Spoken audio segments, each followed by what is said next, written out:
Richard Dyer, who we're thrilled to have here. We have Professor Ellen Harris, and of course we have Maestro Martin Pearlman, and Sam Helfrich, who's the stage director of this production. And Lisa Saffer will be joining us in a moment when she's changed. So, right over to Richard. Thank you, Carol, and thank all of you. I wanted to start actually by speaking briefly with Ellen about the very unusual history of this opera, which in its day was denounced as bawdy. But compared to the plays of Congreve, say, who wrote the libretto, it's comparatively mild. And certainly compared to some contemporary stagings, this inventive and racy staging that we saw tonight is rather is more respectful. I suggest, if you want to see something shocking, go to YouTube and watch Cecilia Bartoli sing "No, No, I Take No Less," striding around on top of a giant bed, the floor strewn with clothes, and herself in a transparent negligee. Anyway, Ellen, what was so shocking about this piece? What was so shocking about this piece? Well, it was never staged in Handel's lifetime, so the staging was not shocking. Part of what was shocking about this piece was that Handel produced it during his Lenten oratorio season. And this is no Lenten oratorio. So he had been pursued by the opera company, which was being run by the aristocracy, and they wanted him to write an opera.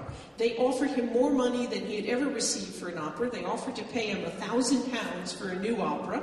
He absolutely and adamantly refused. He refused the Prince of Wales. He refused the King. And then he sets about and produces this during his oratorio season. He made people furious with him. And in fact, his amanuensis writes a letter saying how he can compose for himself when he has refused all the people of quality, I do not know. Handel himself, though, said to a really good friend that the Prince of Wales was out of his good favor. So Handel had a sense of himself, I think, at this point. And he was thumbing his nose at the opera by producing something like this as an oratorio. But it was never staged in Handel's lifetime, so everything was in the imagination of the beholders, many of whom, once they saw it, would not come back and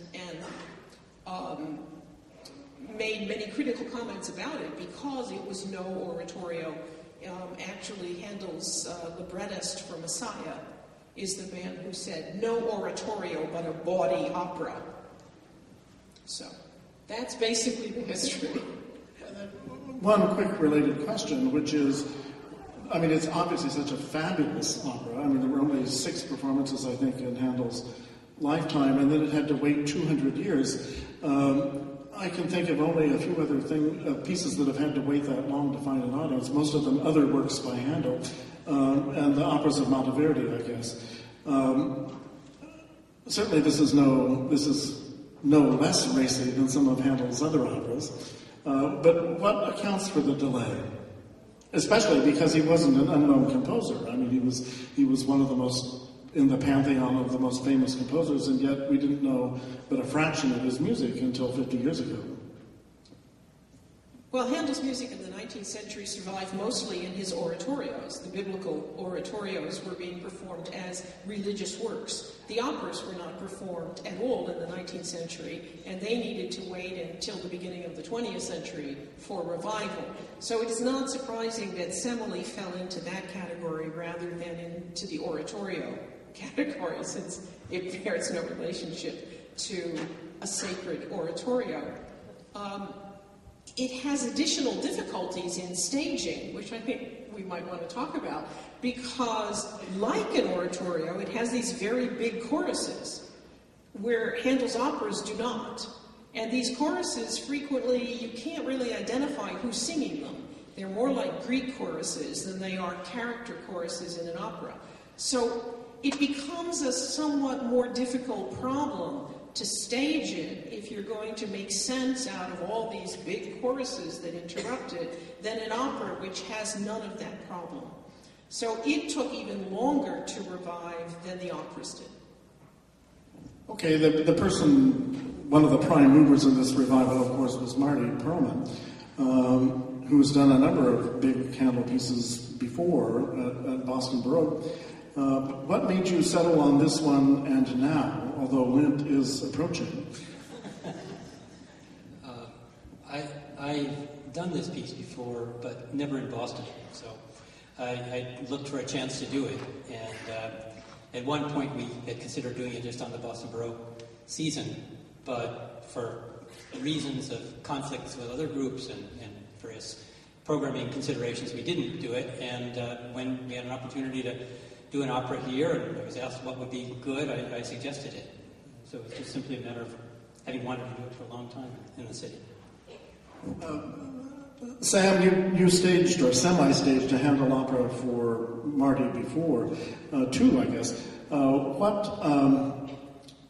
What was your reaction when this was proposed to you? Did you know it already? No, it's totally new to me, actually. My first reaction was great, but then I looked at the piece and started to study it, and it definitely has some challenges. There's no question about it. I mean, it felt like a challenge when we first started working on it, and when I began working with the designers, we hashed through it, and tried to figure out how to make it work. What, to your mind, was the biggest problem? There's so much music and so little action, or? No, I mean, we decided early on that we wanted it to be contemporary because we were very attracted to the characters, like the triangle of Juno, Jupiter, and what about?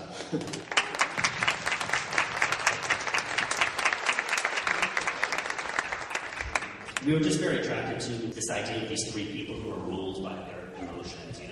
Jupiter ruled by desire, and Semele by ambition, and Juno by jealousy.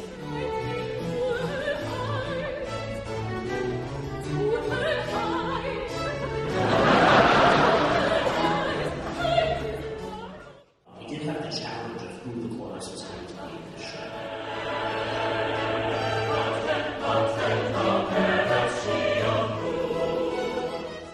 But then we sort of came up with this idea of the natural world and the supernatural world and these parallel realities. Once it started to work that way, we sort of hit on the idea of the chorus as this eternal wedding party, and the idea that once Semele goes to off of Jupiter, there's this wedding party is all still there. They're all waiting around. They're all sort of stuck in a moment of waiting to figure out if Semele's coming back or what's going to happen, and it just seemed to click for us after a while. And then once we got the chorus, I just have to say a bravo to the chorus because they're pretty remarkable. This group,